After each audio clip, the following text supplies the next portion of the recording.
देवरानी जेठानी का एक ऑफिस। मल्होत्रा परिवार के बड़े बेटे की शादी हो चुकी थी और अब वो अपने छोटे बेटे के लिए लड़की ढूंढ रहे थे। फिर एक दिन सब घर वाले छोटे बेटे रोहन के लिए लड़की देखने गए तो सबसे पहला झटका घर की बड़ी बहू यानी कविता को लगा। लड़की जैसे ही नाश्ते से भरी ट्रे लेकर अपने ससुराल वालों के सामने आई तो कविता ने झट से कहा, अरे मीना, तुम यहाँ कैसे? अरे बहू, कैसी बात कर रही हो? जिसे देखने आए हैं वो यहाँ नहीं होगी तो कौन होगा? यही तो है जिसे हम अपने रोहन के लिए देखने आए हैं। क्या? अरे माँ जी, ये तो मेरे ही ऑफिस में काम करती है। क्या? जी माँ जी, और अच्छा ही है ना, हम दोनों पहले ही ऑफिस में ही दोस्त हुआ करते थे। अब तो हम एक दूसरे की जेठानी देवरानी बनने जा रहे हैं, खूब मजा आएगा। दोस्त का लफ्ज सुनकर कविता ने सोचा कि हमारी इतनी अच्छी बनी नहीं ऑफिस में। खैर, शायद देवरानी जी मेरे लिए अच्छी साबित हो। रिश्ता पक्का हो गया और फिर शादी होकर वो मल्होत्रा परिवार में आ गई थी। शुरू में तो ऑफिस जाने से पहले दोनों देवरानी जेठानी घर का सारा काम करके जाती थी। दिल्ली के एक कॉर्पोरेट ऑफिस में सुबह की हलचल थी। तभी लिफ्ट से दो औरतें साथ में बाहर निकली, कविता और मीना। दोनों के चेहरे पर मुस्कान थी पर आंखों में एक अजीब सी खींचतान। मीना, आज मीटिंग में जरा ध्यान रखना, क्लाइंट को मैं संभालूंगी, तुम बस रिपोर्ट्स अपडेट कर देना। बिल्कुल भाभी, रिपोर्ट तो मैंने कल ही फाइनल कर दी थी, आप शायद देख नहीं पाई। अब अच्छा, हाँ देखा था, बस मैं डबल चेक कर लूंगी। दोनों अपने अपने केबिन में चली गई। ऑफिस में सब जानते थे कि ये दोनों सिर्फ रिश्ते में नहीं बल्कि पोजीशन में भी एक दूसरे की राइवल हैं।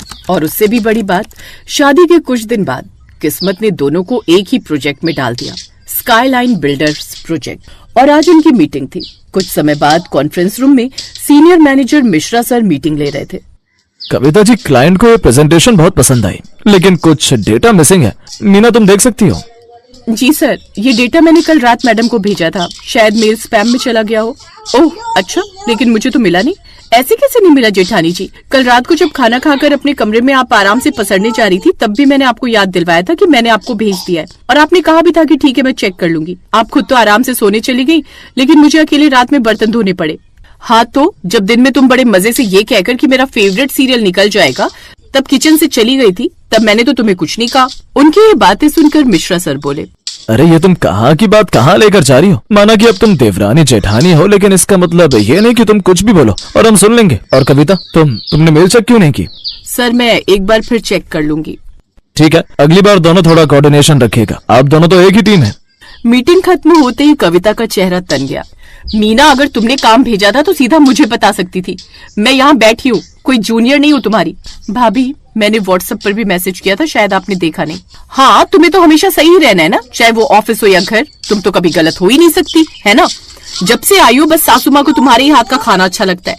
कहती है मीना बहू क्या हलवा बनाती है, जैसे कि मेरा बनाया हुआ हलवा तो कड़वा होता है ना। जेठानी जी, आप कौन सी बात लेकर बैठ गई? चुप कर तू, अच्छे से जानती हूँ मैं तुझे, तू ना ज्यादा शरीफ बनने की कोशिश मत कर। मीना ने कुछ नहीं कहा, बस मुस्कुराकर अपने केबिन में चली गई। सारा दिन काम करने के बाद शाम को जब दोनों घर लौटी तो सास ने मुस्कुराकर पूछा, कैसा रहा आज ऑफिस? सब अच्छा रहा माँ, बस काम थोड़ा टाइट है। हाँ, मीना बहुत मेहनत कर रही है, रातों रात स्टार बन जाएगी। अरे ऐसी क्या बात कह दी तुमने? कुछ नहीं माँ जी, बस ऑफिस में कुछ बातें होती रहती हैं। तो ऑफिस की बातें ऑफिस में ही छोड़कर आया करो बहू, घर में तुम दोनों देवरानी जेठानी हो तो उसी तरह प्यार के रिश्ते से रहो। हाँ, जैसे कि ये घर की बातें ऑफिस में लाती नहीं ना। मीना अब चुप रही, पर उसने मन में ठान लिया कि अब साबित करके रहूंगी कि मैं किसी से कम नहीं। कुछ देर बाद खाना बनाने की तैयारी करने लगी। मेरा आज धनिया पुदीने की चटनी खाने का मन है, सब्जी के साथ वो भी बना लेना। सब्जी बन जाए मुझसे वही बड़ी बात है, और कुछ नहीं बनता मुझसे। जैसे आप थक गई हैं वैसे ही मैं भी थक गई हूँ। जेठानी हो तेरी, जो कहा है ना उसे मान लिया कर। हाँ, ऑफिस में सीनियर है तो मान लूं, घर में रिश्ते में छोटी हूँ तो आपकी बात मान लूं, मतलब मेरी खुद की तो कोई वैल्यू ही नहीं है ना। हाँ नहीं है, अच्छा ये बात है, तो मैं भी नहीं बनाने वाली कोई चटनी वटनी, आप खुद ही बना लो। हाँ तो रहने दे, कोई एहसान नहीं चाहिए, खुद ही बना लूंगी। पहले जहाँ दोनों देवरानी जेठानी में ठीक ठाक प्यार था, वहीं अब दोनों में कुछ खास नहीं बनती थी। समझती क्या है जेठानी जी खुद को, बड़ी है मतलब कुछ भी सुनाएंगी। मीना और कविता दोनों के मन में एक ही ख्वाहिश थी कि इस बार तो प्रमोशन मुझे ही मिलेगा। अगर मैं ये प्रोजेक्ट संभालूं तो मैं खुद को साबित कर पाऊंगी।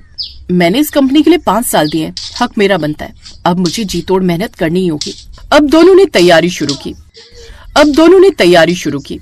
मीना देर रात तक रिपोर्ट्स बनाती और कविता पुराने क्लाइंट्स से नेटवर्क बढ़ाती, और इसी चक्कर में अब दोनों देर तक अपने अपने काम पर पूरा फोकस करने लगी। फिर एक शाम दोनों ऑफिस में देर तक रुक गई। बाहर हल्की बारिश हो रही थी। जेठानी जी घर चलें, बहुत देर हो गई है। तुम जाओ, मुझे कुछ फाइल्स देखनी है। अच्छे से जानती हूँ मोहतरमा को, सोच रही है कि काम का बहाना बनाकर मैं देर तक ऑफिस में रुक जाऊंगी और देवरानी तब तक घर के सब काम करके रखेगी। तभी बहाना लगाते हुए मीना ने कहा, ठीक है फिर मैं भी रुक जाती हूँ, साथ काम कर लेते हैं। जरूरत नहीं है, मुझे किसी की मदद नहीं चाहिए। मीना ने आह भरी और चुपचाप अपनी सीट पर लौट गई, लेकिन तभी बिजली चली गई। भाभी, अंधेरा हो गया। हाँ तो लैपटॉप की लाइट ऑन रखो, डरने की क्या बात है। डर नहीं लग रहा, बस लग रहा है कि हम दोनों कितने अजीब हैं, घर में साथ, ऑफिस में मुकाबले में। तभी वहां पर एक छिपकली आती है, जिसे देखकर कविता झट से जाकर मीना के पीछे छुप जाती है।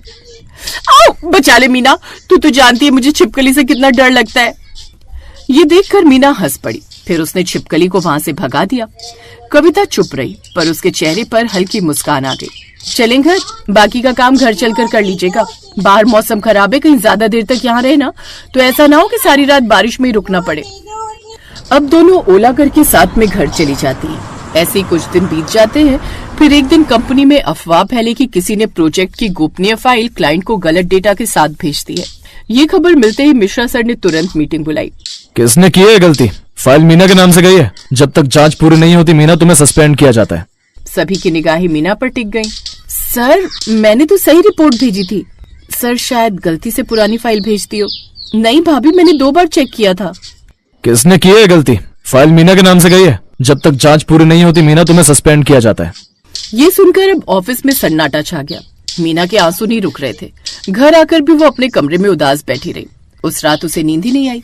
अपनी देवरानी की ऐसी हालत देख उसे भी उस पर बड़ी दया आ रही थी। वो भी सारी रात नहीं सो पाई। रात भर कविता भी करवट ही बदलती रही। फिर देर रात उसने अपने लैपटॉप पर पुरानी मेल्स देखना शुरू किया। तभी उसकी नजर एक मेल पर पड़ी जो उसके सिस्टम से गलती से भेजी गई थी। ये वही फाइल थी जो क्लाइंट को गलत डेटा के साथ दी गई थी। ये देख कविता के हाथ कांप गए। हे भगवान, ये गलती मुझसे हो गई और इसकी सजा मीना को मिल गई। सारी रात इसी पछतावे में कविता सो नहीं पाई। फिर अगली सुबह वो जैसे ही ऑफिस पहुंची तो मिश्रा सर से मिलने गई। सर, मीना निर्दोष है। वो फाइल मैंने गलती से भेज दी थी। मुझे इस बात का बेहद अफसोस है। बात लेकिन ऐसी है कि गलती आप कैसे कर सकती हैं? आई एम सॉरी सर, ये मुझसे अनजाने में हो गया। कविता जी, सच बताने की हिम्मत की आपने। यही असली प्रोफेशनलिज्म है। फिर मीना को वापस ऑफिस बुलाया गया। मीना जब ऑफिस पहुंची तो कविता उसके सामने आई। मीना, मुझसे गलती हुई थी। मैं तुम्हें गलत समझ बैठी, मुझे माफ कर दो। भाभी, मैं आपसे नाराज नहीं हूँ। आपने सच बोल दिया, वही बड़ी बात है। मैंने हमेशा सोचा कि तुम मुझसे आगे निकलना चाहती हो, पर असल में तुम तो टीम की ताकत हो। फिर दोनों ने एक दूसरे को गले लगा लिया।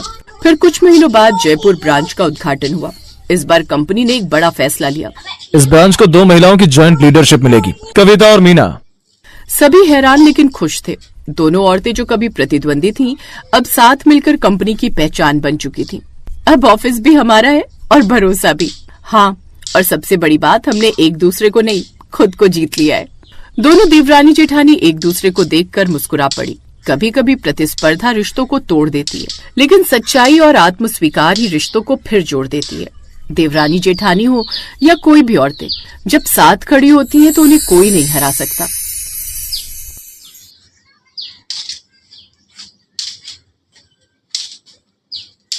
नागपुर में रहने वाली सुलोचना देवी की 2 बहुएं थी। बड़ी बहू रचना और छोटी बहू अलका। रचना जहां सांवली और शरीफ स्वभाव की थी, वहीं अलका बला की खूबसूरत और काफी तेज तर्रार स्वभाव की थी। अलका की शादी हुए अभी 4 महीने ही हुए थे। एक रोज, माँ जी, ये लीजिए मिठाई खाइए। ये किस खुशी में बहू? वो मैंने जिस कंपनी में नौकरी के लिए इंटरव्यू दिया था ना, वहाँ से फोन आ गया है, मेरी नौकरी लग गई है।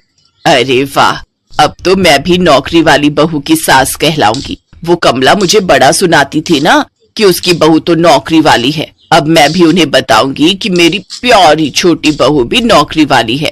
मुबारक हो अलका, मैं सचमुच तुम्हारे लिए बहुत खुश हूँ।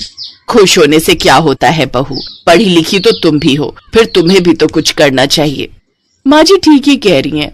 अब अगर कोई मुझसे ही पूछेगा कि तुम्हारी जेठानी क्या करती है, तो मैं क्या कहूंगी कि झाड़ू पोछा बर्तन? उसे हाउसवाइफ कहते हैं, और घर संभालना कोई बुरी बात तो नहीं है ना अलका?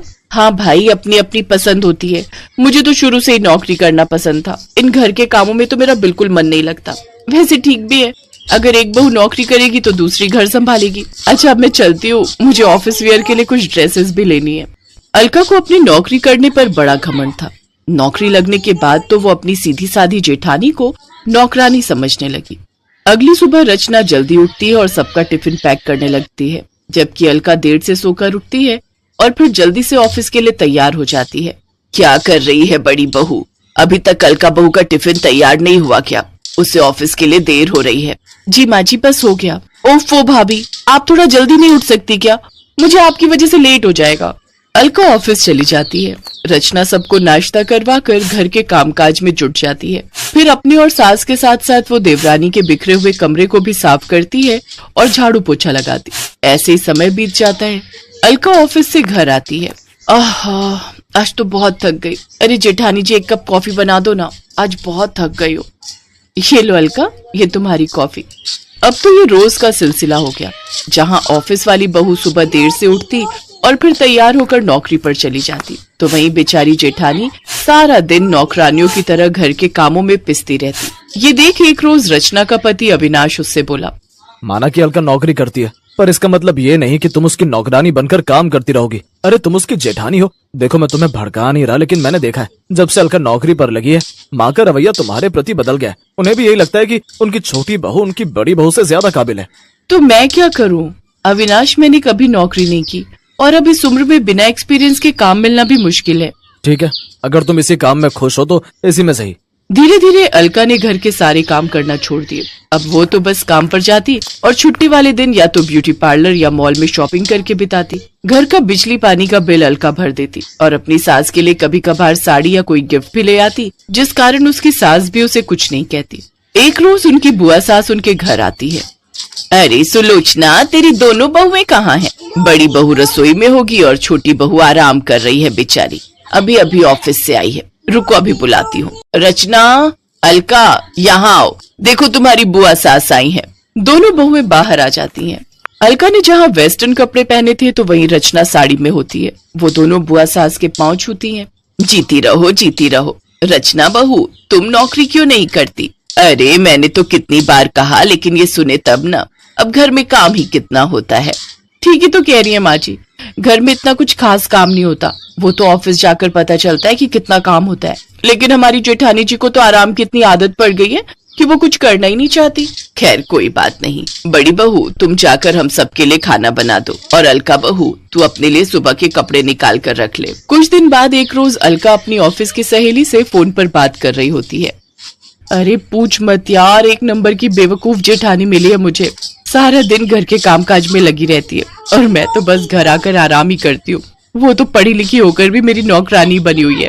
तभी रचना अंदर आती है। अलका उसे देखकर फोन काट देती है।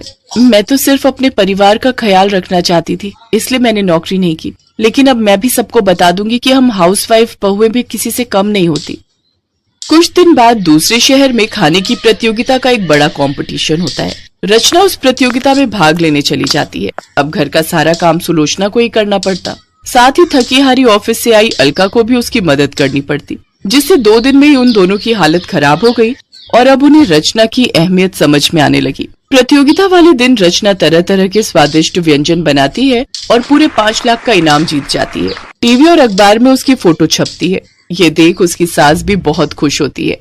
इनाम जीतकर जब रचना घर आती है तो सभी घर वाले फूलमाला पहनाकर उसका स्वागत करते हैं। अलका बहू, जितना तू साल भर नौकरी करके भी नहीं कमा पाती ना, उतना मेरी घरेलू बहू ने एक दिन में कमा लिया। अब अलका को भी अपनी गलती का एहसास होता है, साथ ही सुलोचना को भी। उन दोनों ने रचना से माफी मांगी। रचना ने भी दोनों को गले लगाकर सारे गिले शिकवे दूर कर लिए।